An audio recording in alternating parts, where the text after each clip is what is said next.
Support WrestleTalk! Give us a subscribe.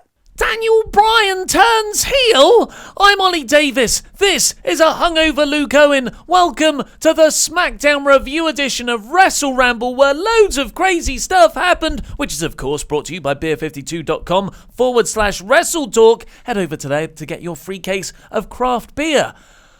What? I mean, I nearly said someone else. What just transpired, Luke? It was a very, very weird show. So I got up this morning to watch SmackDown, and I was there, and I was just sort of taking my notes. And then at the end of the show, when Daniel Bryan turned heel and won the WWE Championship in the process, I hadn't really, I thought to myself, am I still drunk? Am I dreaming? Because it was our first live event. Oh, sorry. The anti-virus protection has not expired. Yep. Because, we had our first live event in London last night. We did a screen and a Beyond the Mat. We had a few bevies afterwards. Yes, we did, yeah. I perhaps one too many. And actually, I was drinking lemonade by the end of the night. But I just felt awful when I woke up this morning. But it was really weird. So, I wasn't sure what had quite happened. And it wasn't until, my friend had stayed over at my house after the screening. And he asked me, he's like, oh, did anything interesting happen on SmackDown? I was like, well, they confirmed that Becky is off Survivor Series. She won't be part of the show anymore. Oh, and Daniel Bryan won the WWE Championship, and now he's a heel. And it was as I was saying the words out loud, it's when it started to really sink in. I was like, we've got a new... The whole Survivor Series card has changed. And we're less than 6 days away, and it's a totally different show now. It's remarkable how, the similarities to last year around this time of the year. So in October, I think it was October last year, for TLC, you had Roman Reigns and Bray Wyatt both stricken down with some form of meningitis. Finn Balor was in a high-profile match with Bray. That got changed to the Pumpkin Finn and AJ, yeah. And Roman was... The Shield were reuniting. This was to be their first match back. Kurt Angle had to step in. Kurt Angle cosplayed as a member of the Shield and saved the card at the last minute. It was like that. That's insane. No way can anything... And then, a few weeks after that, they decided this Jinder Mahal experiment isn't working. Do you remember that thing? And AJ won the belt just 2 weeks out from Survivor Series and faced Brock. And here we are, 5 days out from this year's Survivor Series. They waited even closer to the time. And Daniel Bryan wins the belt from AJ in a hastily booked match. It seems like this has all just happened off the back of the Becky Lynch thing, but Dave Meltzer was saying this was decided over the weekend. Really? Yes. Oh, that's surprising. Because I would have thought that, this felt like panic booking. This felt like WWE's intent with this show was to make you forget that we've actually taken away the match everyone was really looking forward to at Survivor Series. It's like, I know it sucks you haven't got that match, but look at the shiny over here. It's Daniel Bryan turning heel and winning the title. Totally. And so that's why it felt like a really rushed angle, because last week, we talked about last week, is Daniel Bryan turning heel? A lot of people told us, no, you idiots, of course he isn't. And I did say at the time, it'll be the dumbest thing they could possibly do. And yet here we are, 7 days later, and it turns out they have done it. And, and it's just, it's so weird. Yeah, you think Daniel Bryan came back in March. That day was just something else. Here's a guy, we thought he was going to come back, whether it would be WWE or go to All In, because that's around when his contract with WWE would be up. And then they say he's back, he's going to be performing at WrestleMania. Huge Daniel Bryan fans, both of us. So happy for the guy. Incredible. And with all that momentum, people just wanted to love him, and they have chipped away at that with bad feud after bad feud. Nothing has delivered. Yeah. People can say the Miz storyline was good. I thought it was fine, but for what it could have been, completely ridiculous. It was fine, but they dragged it out. Brie Bella and Maurice were involved in this. What the hell's going on? That is not what I wanted from this 7-year feud. And here we are, barely half a year since, and they've had Daniel Bryan so badly booked to an extent why they have to switch up his character like this. Yeah, and as I was saying last week, he was setting up a feud with Samoa Joe, where Joe is the heel and he's the babyface as the co-captain of SmackDown. So it just seems really weird that WWE then decided, let's make him champion then and a heel. So I don't hate it. I've got mixed feelings, and I think that's okay because this is absolutely bonkers. Yeah. It is totally fine to be confused about how you feel on it. Yeah. Because at one point, like on one side, I loved Bryan's performance as a heel at the end of the show. Yeah, it was really great. I was like, you know... He was laughing like a madman. When everyone got into Daniel Bryan, really, that yes movement was the no movement. Yeah. And he got over to like this huge degree because... he was such a good heel. That initial Kane-Bryan tag team, he was a heel back then at the start at least. He was saying no to the crowd. Yeah. And when he was the champion, he was chanting yes in a really obnoxious way. Yeah, it was meant to be something that people hated. Yeah. It got over by accident. Because I think it was a UFC fighter he saw do it, and he thought, that is the most annoying thing. Because you were just celebrating by going, yes, yes, yes, over and over again. Yeah. So I'm going to take that as a heel. Yeah. It's weird to think how over that is as a babyface chant now. Yeah. And,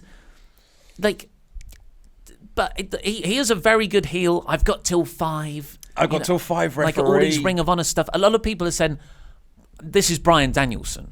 Yeah. I mean, let's see how far. I don't think he'll be the American Dragon of ROH. I was going to say, Courtney Summers, one of our Pledgehammers, got in touch this morning and saying she loved it. She was like, this is an amazing heel turn. Next week, or at least on Sunday, he needs to show up head shaved, beard all taken off, have a completely change of look, and essentially, ditch the entrance music, American Dragon it. And be that Daniel Bryan. Be Bryan Danielson. You know how to get the most heat. This isn't mine. I read this on Reddit. Come out to Brie Bella's music. Instant heat. Yeah. It's fascinating. The more I'm talking about it, the more... This was a car crash of a show. It really was. In like a fascinating, explosion. And like, not really a bad thing, but just morbidly fascinating because it's a company trying to react to... who knows why they made these decisions if this was done before the Becky Lynch thing and she was pulled from the Rousey match, which makes Survivor Series completely uninteresting now. Yeah. But they've done it again. They've made a show here, this SmackDown Go Home show, after we criticised the entirety of Raw, really, apart from that Go Home angle at the end, for being completely pedestrian and not building the pay-per-view. They have booked, just such a crazy 2 hours of TV here. I really want to see what happens next. Well, I gave the show smack bang in the middle in my review. I said that here's the thing. The Bryan win and heel turn, that on its own, is smacktastic. But the rest of this show was utterly boring. So, apart from the Becky promo, obviously.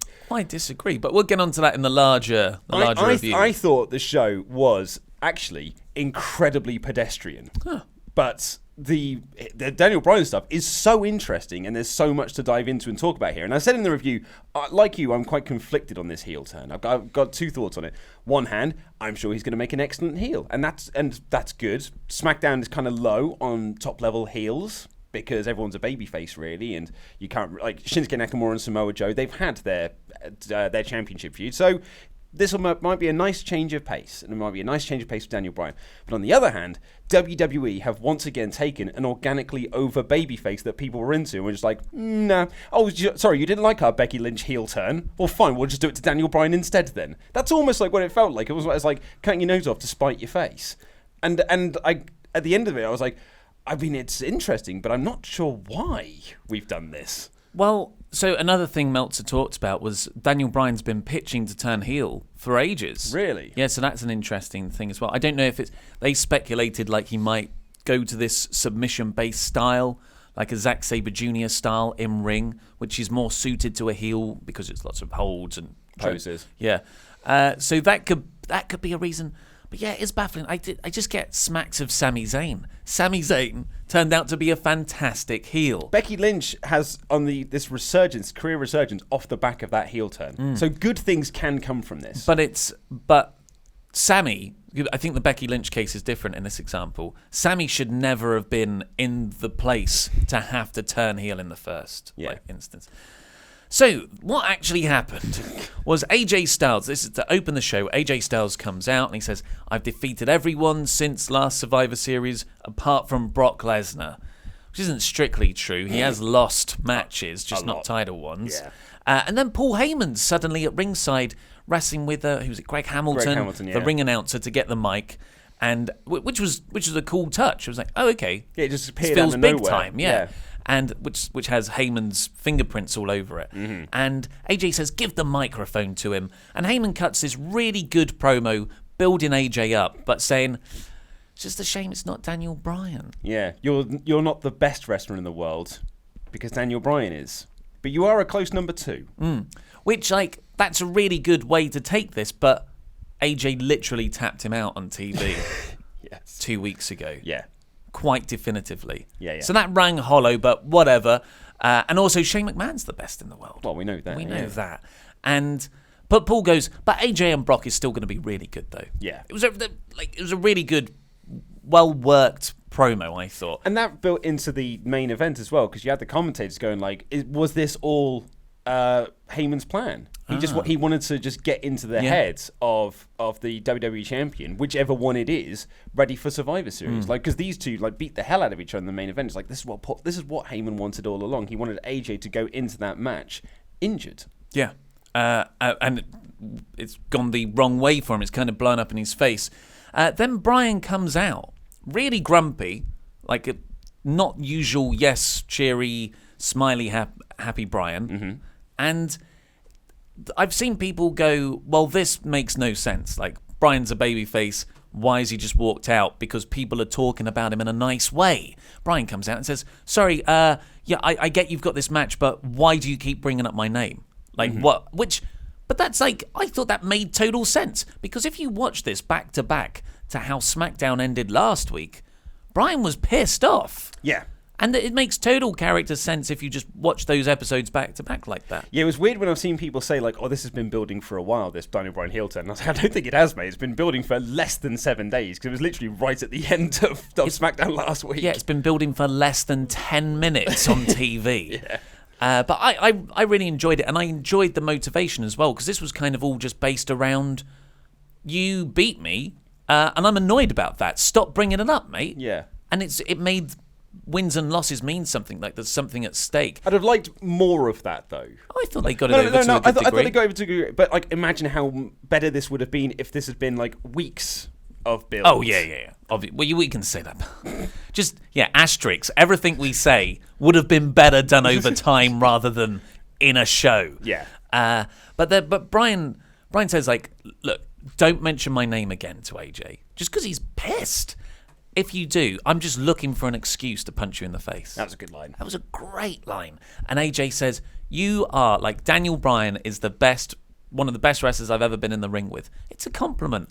But he did say Daniel Bryan's name. Well, he goes like, so if I'm going to say the best technical wrestler in the world is Daniel Bryan, I can't say those words. Yeah. And Bryan's like, no. Boom. Punched him. And they just go into this massive brawl. I thought it looked wicked. I really bought into the sudden anger between the two of them. And the backstage bit, when you got Shane and Bryan screaming at each other, Paige in the background wearing a SmackDown t-shirt like a complete dork. But you got SmackDown. But you got like Shane and Bryan screaming at each other, and then AJ just tears in, and they all just start yelling at each other. It did feel like there was some genuine like anger and malice towards each other. Yeah, I really enjoyed this. Night and day with Raw's opening segment, which was just so flat and unemotional. Someone pointed out, and I'd actually forgotten this, Braun squashing the tag team division in a battle royal was done earlier this year. That's where Nicholas came from. Oh, yes. Because he earned his tag team title shot by beating the whole division on his own. It's Braun's gimmick. Yeah. Do you think Nicholas is going to be in the Survivor Series team? Everything else has changed. Yep. He hasn't got school tomorrow. And then Shane screaming at Bryan. Shane sends them both away. He's like, you should know better. I am best in the world. And you're like, Shane, I'm enjoying this storyline, but why aren't you a heel? Maybe Shane and Bryan turn heel together. Little double act. No, I'd pass. Hard pass. But I just loved. I thought this felt real. Yeah. Apart from Paige in the background doing nothing. Yeah. And then this paid off later in the night. perfectly fit in with AJ's character. Like, AJ's such a hothead. He's got a match against Brock Lesnar in just 5 days' time. I'm going to put my title on the line just because Bryan did this. Yeah. He can't control his emotions. That is a really consistent trait in AJ's character. And I do love that. I would like if they made more of that on commentary. I'd also like if it played into more matches than that one SummerSlam match. Yeah, they use it when they want to. Yeah. Like, this should always be a factor in his matches. AJ has been champ for 371 days by this point. We all thought he was going to Mania as champ. That's what we all thought. And I said in the news yesterday, well, at least, and I said it on the Ramble as well, I guess AJ and Charlotte Flair aren't going to win Mixed Match Challenge because AJ doesn't need to be in the Rumble, does he? He's WWE champion. And yet here we are. Now he can be in the Rumble. So Mixed Match Challenge played after SmackDown, of course, and like, well done WWE. You didn't put AJ as Charlotte's partner there. I think just for this week, it was Jeff Hardy. Which was a smart decision. But so the main event was Bryan versus AJ. They have a good match. Great match. Really enjoyed it. Really great. Bryan sent outside early. There's a few commercial breaks. I think it went through about 3. And Bryan's working over AJ's shoulder, of course, for the yes lock, and working over the left arm.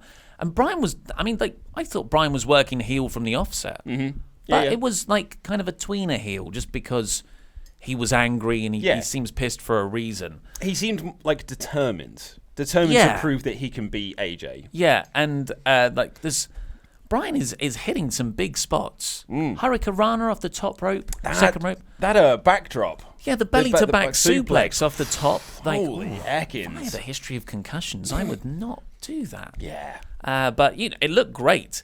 And where are we? Yeah, AJ goes for... there was a beautiful sequence near the end. AJ goes for a 450 springboard splash. Bryan knees up seamlessly straight into the yes lock. There were, at the start of this match, I thought to myself, I'd convinced myself, Bryan's not winning. They're not changing the Survivor Series match because that would be mad to change the Survivor Series match, with no time more to build a match between Brock and Bryan. So I was like, I just don't see Bryan winning this. But they pitched this so well, I was like, maybe Bryan is going to win. Well, I had an inkling because throughout the rest of the night, they were saying, Bryan's not in the team anymore.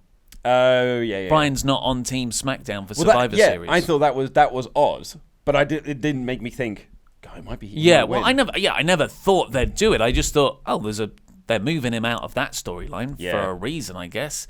And then Bryan goes for this running knee, but just like how Bryan countered AJ's move, AJ counters that into a beautiful-looking calf crusher, but Bryan counters that into this arm bar and then into the yes lock. So slick. AJ goes for the phenomenal forearm, but kind of doesn't hit the ref. No. But the ref cowers and looks away, and that is when Bryan gets this look on his face, looks around, kicks AJ in the balls. Nakamura'd him. Been a bad year for AJ's penis. Yeah. It's his weakness. It's his kryptonite. Being hit in the balls. It's everyone. I think it'd be most guys' weakness getting punched in the balls. I mean, it'd be any girl's weakness to be kicked in their nether regions. Or just a boob. Or just being punched kicked in the tit. tit. You punch me in the boob! So it's... Yeah, AJ's... Wear a cup, man. I don't know what more we need to do here. We kept saying that during the Nakamura feud. This has got to be building to the cup spot, right? Surely it's got to be building to a metal cup spot. It never came. Yeah, the great Bret Hart Goldberg angle, where Goldberg spears Bret Hart, and Bret Hart, they both go down, but Goldberg's really injured. Bret Hart stands up smiling, unzips his jacket, and there is this... Well, it's a fistful of dollars spot, isn't it? That's what Clint Eastwood uses in that movie at the end. Or Spoilers. Back to the Future 3. Yeah, which is not a callback to Fistful of Dollars, and he's got this big titanium alloy. Yeah, exactly. Yeah, corset. But no, they didn't do that. Adamantium. No, it was just really weird that Bryan used the Nakamura low blow spots. I guess it's kind of a typical heel thing to do, but because it had been built so much into the Nakamura AJ feud, it did feel a little Control-C, Control-V here. If this had been just if they hadn't pushed it to the degree they did in the Nakamura feud, it would have been like, oh, well, that's just a low blow spot. But because like that whole feud was seemingly built around low blows, then it did feel a little Control-C, Control-V. But then he hits the low blow, hits the running knee, and pins him. And Daniel Bryan won the AJ. And I was waiting, like the whole time watching this match, I was waiting for like the Survivor Series invasion. Like for Raw to invade, because they kept building that up through the show as well. Security was standing by doors, like the exit signs, waiting for Raw to arrive. So I kept thinking, like, surely, like, or Brock's going to appear, or something is going to appear, and this match will not have a definitive finish. Or even when that's exactly what I thought. Even when Bryan won, I was like, well, I'm going to, Shane McMahon's going to come out and overturn it, right? Because be a heel, because Bryan cheated. So like Shane's going to come out and overturn and say that AJ is still the champion. But no, like the show closed, not just with Daniel Bryan winning, with Daniel Bryan completing the heel turn by attacking AJ up like a vicious, cool beatdown after the match while laughing like a madman. Yeah, and kind of running his hands through his hair. Yeah, it looked great. Like, and that's why we're not we're of course down on it because this is just bonkers and ill thought out. Not ill thought out, but just it's so rushed. Yeah, and Bryan shouldn't be in this place and. Like at all at this point in his comeback, but at the same time, it is very exciting. It is very exciting, but like, and I did say this in the review as well. Since Bryan came back, him winning the WWE Championship was something we all really wanted. We wanted to see him win the championship, but did we want to see it like this on a random episode of SmackDown with zero build and a random heel turn to boot? I'm not so sure. But as I said, on the other hand. I am intrigued by it. I'm excited by it. And, like, this kind of, like, panic booking that WWE clearly seem to be very good at the moment. They've done it since, it seems like the last month or so they've been doing this. Off the Reigns leukemia announcement. Like car crash panic booking. Yeah. That it's fun to watch. It's pure car crash TV, but it is fun to watch. But not for long. Like, you can't hot shot a promotion. You can't sustain this. Like that. But yeah, we're getting Daniel Bryan versus Brock Lesnar at Survivor Series in a non-title match. And this was a match they were meant to have in 2014, I believe. And it never happened for various reasons. And now here we are, and it's happening, and they're both heels. And it's not been built whatsoever. It's a SmackDown review, Maggle. I love it. We got us a flying Uso. The actual episode of SmackDown, however, did not open with that AJ Styles promo. It opened with a Becky Lynch recap of the Raw invasion angle from the night before. And then it goes to Todd Phillips, who may or may not be Michael Cole. Yeah, or called Tom. We're not sure. Yep. And he says Becky Lynch has a broken face and a concussion from a Nia Jax punch. And they show that punch slowed down because we couldn't see it the first time. The angles were cut around so obnoxiously by Kevin Dunn. I was going to say, the way Kevin Dunn shot it was, there was no way you could tell. Yeah, Kevin Dunn shoots wrestling so you can't see wrestling. You can just see blurs. But Nia Jax straight up cold cocks her right in the face. Yeah. Like, this is it. Watching it back, like, Becky dives into Nia, and perhaps Nia thought that was a bit rough. I'll just respond in kind, but she just punches her right in the face. I've got a history with Nia. She's my gal, but we can't sit here after criticizing Brie Bella so much for the Liv Morgan spot and say what the hell, Nia Jax? They're accidents, but when you start having so many accidents and you're the common cause, you're dangerous. This is not the first time. Zelina Vega was just cleared to come back after she got a concussion when Nia Jax threw out the ring at Evolution. Alexa Bliss has had injury after injury working with Nia Jax. Yep. There was the one I always remember. Bayley is on the ground in this match against Nia Jax. She sits up because she had hurt something already. I think that was when she injured her shoulder. Yeah. She sits up. Nia Jax looks at her, pauses, looks at her, hits the elbow drop anyway on an injured Bayley sitting up just because doesn't know how to work around it. I remember us reviewing that episode of Raw and being like, what was that? It's like, you're I don't want to say you're a bad wrestler, but you're hurting people. Yeah. And there's a fascinating Reddit post where everyone that they've put all of it's like a support group for Nia Jax injuries with YouTube links to them all, and this is like over the course of a year and a half. Yeah. Bryan was brought up very early from developmental. And that was when she was brought up. Everyone at the time said it's too early to bring up Nia. And Bryan Alvarez said on Twitter, he said, just send her back. Like, she needs more training.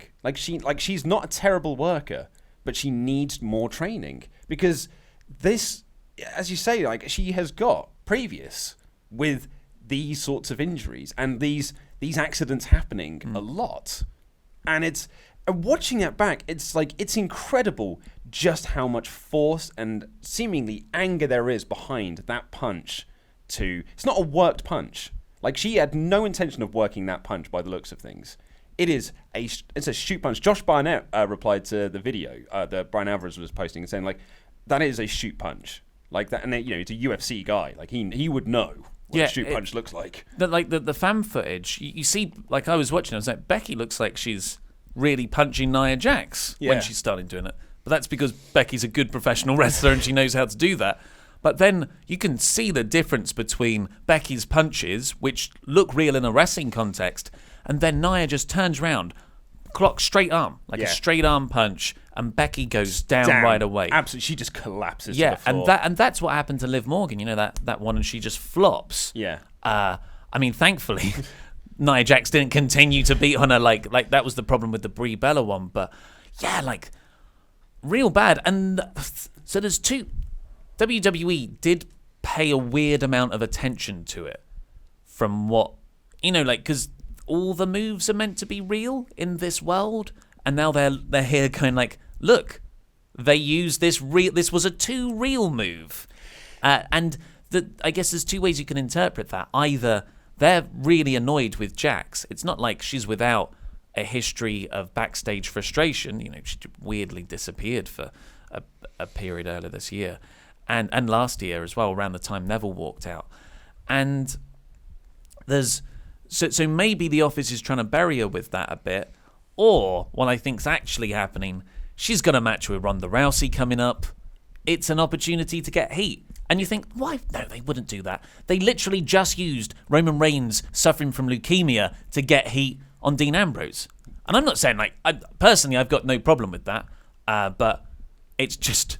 If the Bellas had done their heel turn and then Brie's kick heard around the internet happened, they would have used that footage to fuel the Ronda-Nikki match at Evolution. Yeah.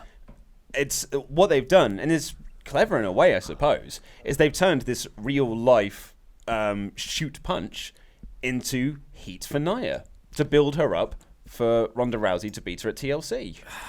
It does, weirdly, this one leaves a bad taste in my... Maybe because I can't remember the last time I was so into a single match in WWE. Yeah. Get it all the time with, indie shows and New Japan, because I watch indie shows. Such a mark. But, this was WWE. I'm so into Becky. I'm so into Ronda. I wanted to see them fight. Yeah. And that's been taken away from me after such a killer go home angle. I was sad last night. Yeah, no, absolutely. Because we found out just before we went in to do the screening of Beyond the Mat that it's been reported that Becky's going to be taken off the show. And actually, people have been tweeting me yesterday saying, has there been any word if Becky's legit injured? Because, she obviously is bleeding from the face. And I was like, I haven't heard anything, so I'm assuming everything is fine. And then our website writer, Andy Datson, said, yeah, it's been reported. And I was like, oh, okay, well, by who? Let's wait for Meltz. Yeah, and he was like, by Fightful and WrestleVotes. And I was like, oh, no. Now Meltz has confirmed it. Oh, no. And then we actually... All very credible sources. All very credible sources. So, it was a bit kind of sad. And then it was all brought back. And, I've seen pictures, people posting pictures of Becky at the end of Raw, when she's, standing there, the blood pouring from her face. And I just kept thinking, God damn, she's cool. God damn, she's awesome. God damn, I really wanted to see that match. And I suppose the benefit, if you can look at it that way, is clearly she's not that badly hurt because they haven't taken the title off of her. Yeah, because that was, another potential thing they could have done. Thank God they didn't do that. So perhaps she's only going to be out for, like Liv Morgan. Liv Morgan was out she wasn't out that long, after the Brie thing. I think she was wrestling the following week. Yeah. So...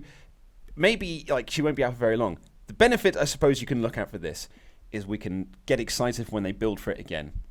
Like, you know, when they eventually do Becky versus Ronda, all you got to do is just keep that plate spinning. Because Becky cut a hell of a promo on Ronda later in the show. And Becky cut such a good promo on Ronda Rousey to set up someone else having a match with it. All I cared about was Becky versus Ronda.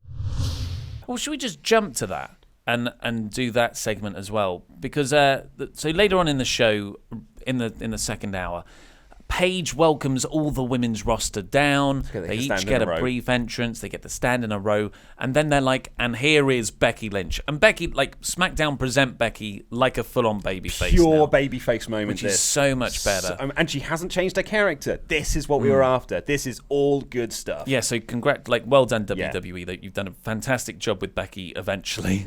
And she comes down and she's got this massive shiner, like huge. So when they say broken face, you're like, oh, so like an orbital bone fracture? It's a broken nose. But WWE think that doesn't sound good enough. Yeah. It's only You've got a broken face. Yeah. Well, actually, I mean, someone tweeted me this morning. I break your face. Someone tweeted me this morning saying, like, I feel like a lot of these wrestlers are getting concussed very easily now. Is it just like, are they just being too cautious? I was like, no, people are just genuinely getting concussed. Like, it's not, people aren't, being wusses or anything like that. It's just, people are getting hurt. I think this was probably always the way, but WWE are rightfully very on that now, and their testing has improved, and when someone gets concussed, they treat it seriously. Yeah. Well, so, they didn't know any better back in the day. They didn't know what concussions were. Who knew what concussions were, apart from every other sport? Unprotected chair shot. That's unfair because there are concussion scandals in NFL and stuff, which are only just happening. But Becky comes down looking awesome, and she said, even with a concussion and a broken face, I can still beat Ronda. Yeah. She's not the baddest bitch on the planet. She's the luckiest. And I was like, and I can't beat her yet. Yeah, and she says, it was like the little pause. Money. Little pause, little look up, yet. Oh, she's little the best. And then Paige says, well, now you can choose your replacement amongst these women. I was like, Billie Kay. It's got to be Billie Kay, right? Surely. And Becky stares down each woman, and she's going like, stare down, stare down, stare down. No reaction for any of them, really. Asuka. Way! Oh, I forgot Asuka was there. Asuka's like moving around in a weird way. She's like, pick me, pick me. And then Becky's like, no, I'm going to go back to the one that got no reaction. Charlotte. Of course, they were feuding. This was the rumoured WrestleMania 35 main event, Charlotte versus Ronda Rousey. And it looks like they're bringing it forward here, hopefully, for a Becky Ronda Mania program. Well, yeah. Oh, they're going to do Horsewomen at Mania, which was the other reported plan. And because at the end of this, so Becky picks Charlotte to be her avatar, be her replacement in the Survivor Series match, and they hug and they embrace. And I did say in the review, that does, I mean, for me, it kind of like, it's all of the emotion from their Evolution match it's sort of null and void now. But this was a nice moment. And this was a full babyface moment for Lynch. Flair is clearly a babyface as well. So they're now on the same page again. So you can build the team up. You can build the 4 Horsewomen team working together. Yeah, I think this is another one of those conflicted emotions for me, because them embracing like that does undermine the last 3 months of storytelling. Really, like the blood feud between them. But at the same time, I think there is a character argument for that happening. You could argue that Becky and Charlotte resolved their tension at Evolution. And that is a story you could tell. I mean, it's a story they're not telling, but it's a story you could tell. You make your own fun. Well, like someone said yesterday, it was like, why don't you just wait to see what plays out on SmackDown? We might get a reason for why Charlotte was fighting alongside Becky Lynch yesterday. I was like, well, there it is. There it is. It's just they're friends now. Totally planned. But you do get that. If you're really good friends and then you fall out and then you have a hardcore last person standing match, happens with me all the time. All the time. And the next 2 weeks later you see them. Hey, no bad feelings, man. Yeah. We beat each other up for a bit. Brothers will be brothers. Girls will be girls, I suppose. Yeah, I think this. There is a story here. There is a story that could be told. They just decided not to tell that story. They just went, no, they're friends now. and that's their story. Yeah, well, yeah. I know you're going like, nah, but it's they haven't told that story. They just hugged. Like, the commentators weren't putting over that was the story. Them themselves were not telling that story. They just hugged. WWE just gone, panic, we can't put her in the match, they're now friends. And then Charlotte... But that was a it wasn't like they were ignoring everything that was happening. But that is, again, perhaps this is just that asterisk. This could have been told over a period of time. Yeah. That's my issue with it. Yes. It's so rushed. It's like something like this could have been done over a longer period of time. Built to that, like the Dean Ambrose, Seth Rollins thing last year when they were building to the fist pump. You could have built to this for a while, but they just hotshotted it and did it here. And then Charlotte cuts this promo afterwards, just like, last night I fought alongside Becky, and on Sunday I'm going to fight for her. I'm like, they're just best friends again. And I'm probably more forgiving because I just feel like, you take that 4 horsewomen route. As much as I love to see Ronda Becky this weekend, I feel like I'd want to see it even more in 3-4 months' time. Absolutely, yeah. Like maybe a Royal Rumble main event. I don't know, but that seems very exciting, I think. Yeah, absolutely. And yeah, Becky goes to the top of the ramp. She looked genuinely sad. She looked crestfallen. And you'd imagine you would be, because, as we said yesterday, it was the only Survivor Series match with any form of heat, any form of interest going into that show was Ronda versus Becky. And she knew that. And the way she was cutting her promo, the way that she walked down to the ring, I was like, she looks gutted. Absolutely gutted because someone potatoed her right in the face. Yeah. It's the biggest moment of her career, would have been. Facing... Probably, we thought it would be the main event. Imagine that, main eventing Survivor Series as your brand's champion against Ronda Rousey. The company's golden girl. Like, I mean, how can you get much bigger? Yeah, unless you do it at WrestleMania. And, that's the only way, really. Just a real shame. Yeah, real shame. What the hug that annoyed me more it was when everyone hugged Charlotte. Was, you well done, Charlotte. Because all the other SmackDown women hug Charlotte. Because they're also all friends. Oh, I didn't like that bit. Like, why aren't they annoyed? Surely they wanted to be in the Ronda match. They were all working together on the Raw thing, weren't they? They're all friends for the moment. Yeah, because they don't like the other McMahon because they're with Shane McMahon. Oh, he gives it crap. So, back to the start. We had the AJ Styles promo. Then we got Jeff Hardy beating Andrade Cien Almas. Of course, Hardy is in the Survivor Series team. Well, he is now off the back of this match. So, Andrade Cien Almas had, as I've now decided to be, you had a good showing, kid, but you lost. That's what Andrade Cien Almas does on SmackDown. He has a good showing and loses. That's his gimmick. He's paying his dues, man. You can't just bring these NXT upstarts with heat. Yeah, well, you got to beat them for a year. That sort of thing. It totally didn't work with the Shield, and they learnt their lesson, I guess. Yeah. So you have just got to keep beating these people like a drum until they get over. So this was. I thought Jeff was added last week. No, he was added onto. Miz literally says in the next segment, Daniel Bryan is not in the team anymore. I'm putting Jeff Hardy in the team. Oh, I thought he was like, so Jeff was a good choice. I swear Bryan put him in last week. No, because Bryan picked Jeff, and was he in the team? Bryan picked Jeff, and Rey picked Joe, and then they disagreed over Mysterio. So Bryan picked Jeff, and Miz picked Joe. Joe beat Jeff to get into the team. Jeff Hardy wasn't in the team. Yeah. God, I was thank God for that, because I did that in the review. And then Miz announces in the following segment that I'm picking Jeff to go into the team, but I don't want Rey in the team.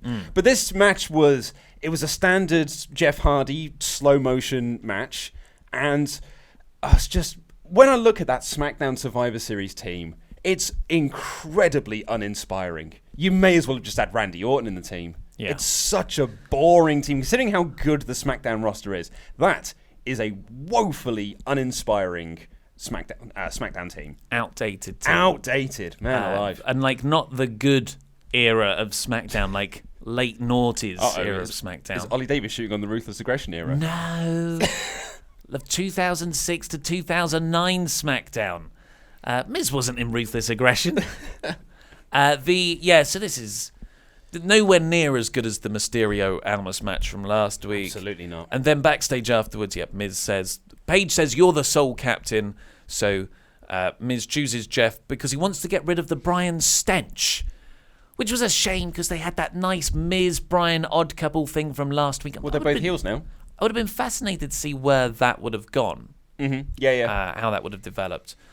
Or was this always the plan? Maybe Miz will team with Bryan. I was right about you. You're finally embracing your true self. That would be a way to get heat. So you're going to do the Ciampa Gargano story they're doing in NXT, but on the main roster. Oh, yeah.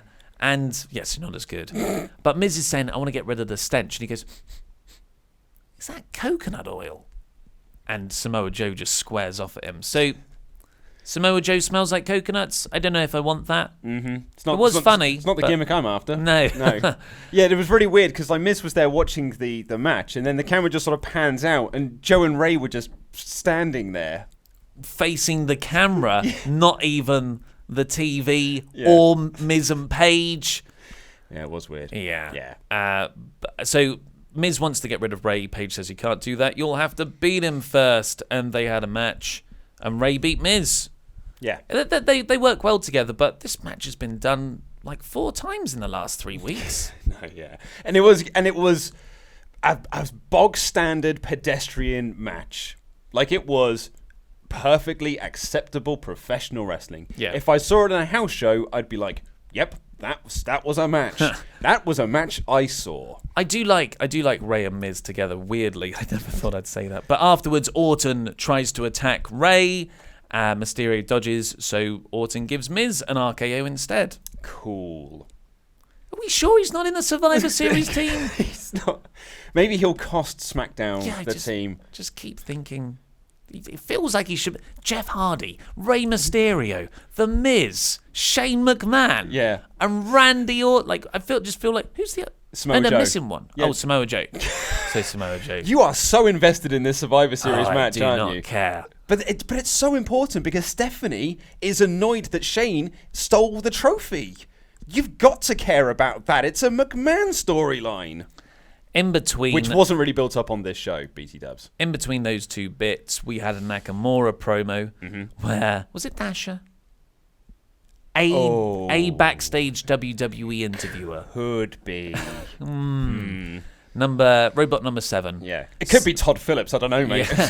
Yeah. She like moves over the microphone to ask a question. No one's there because Nakamura's just listening to he's watching Seth Rollins' promo from the previous night on his phone. Seth Rollins' promo where, as we pointed out yesterday, he said, this match doesn't matter. And Nakamura says, well, you broke my heart, so I'll break your face. At least Nakamura's trying. Yeah. At least he's trying to get people invested in this match, which has got, remarkably, the least amount of heat going into it. For Nakamura versus Seth Rollins. So much heat that the crowd chanted what after every word of Nakamura's. Crikey.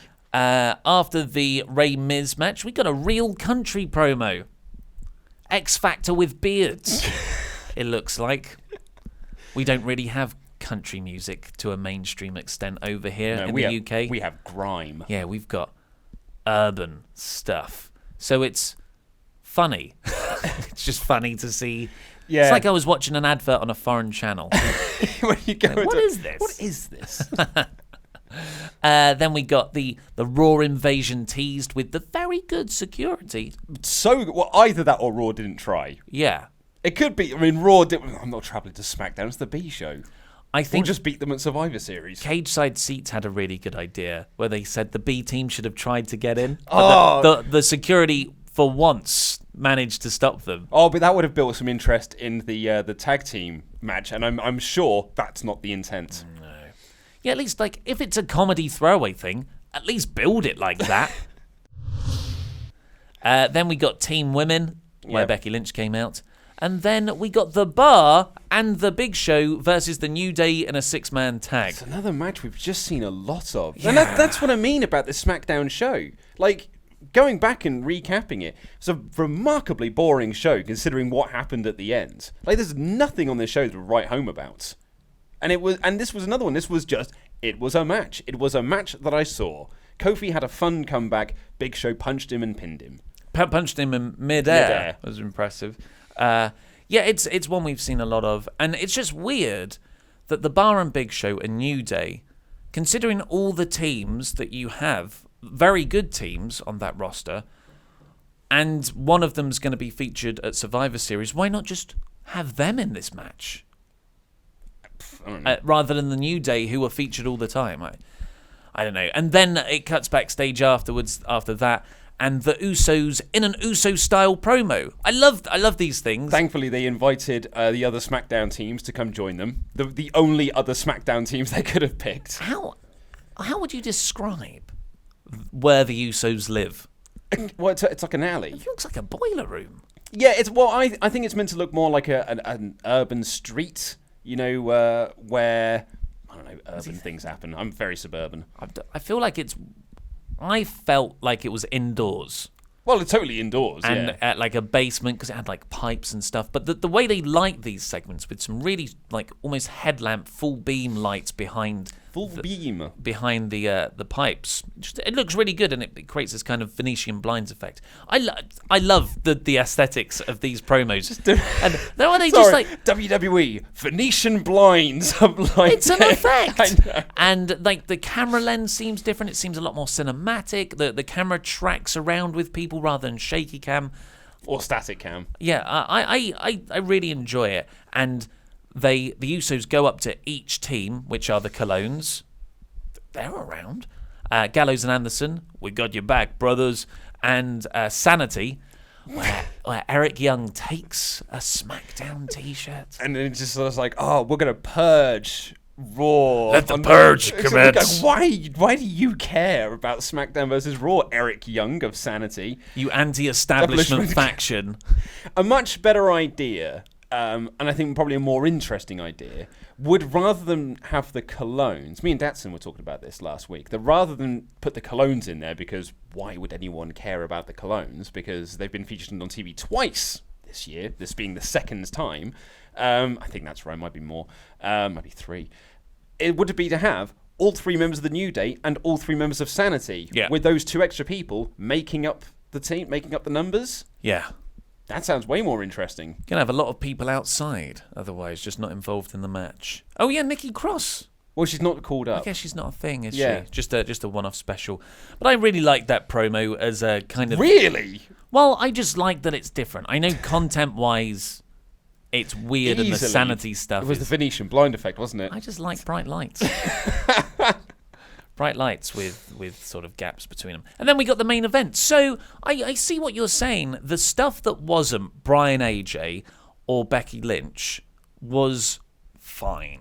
But the Bryan AJ and Becky Lynch stuff was about 60% of the show. Oh, yes. So, and I thought that was like all that stuff was SmackDown. Okay, that's big. I mean, I as I said, like I thought those 2 bits are smacktastic. Like, if you take them in isolation, those are smacktastic. But as an overall show, where there was a lot of boring stuff, it was a 3 out of 5 show, just with that killer angle at the end. It's like what I'd said with Raw yesterday. Raw had an incredible angle to end that show, but the rest of the show was mostly boring. Yeah. With the exception of that Seth promo, everything else that was on that show was deathly dull. Well, I think SmackDown has a much higher concentration of very good stuff on than Raw did. It's because it's got an hour less. Yeah, but the Raw angle was better. So good. That's one of the best things WWE have done for the last 5 years. It was amazing. So bad. But I would give this a smacktastic, quite firmly smacktastic. More just for newsworthiness than anything. Just like we said, that car crash fascination. But that's all we've got time for today. Please click the videos that have just appeared on our laps to catch up with the latest WrestleTalk Awesome Things. We'll have NXT predictions with Fakeador going up tomorrow and your NXT review. And of course, go over to beer52.com/WrestleTalk, UK viewers only, to get your free case of craft beer. I've been Ollie Davis, this has been Luke Owen, and that was Rambling.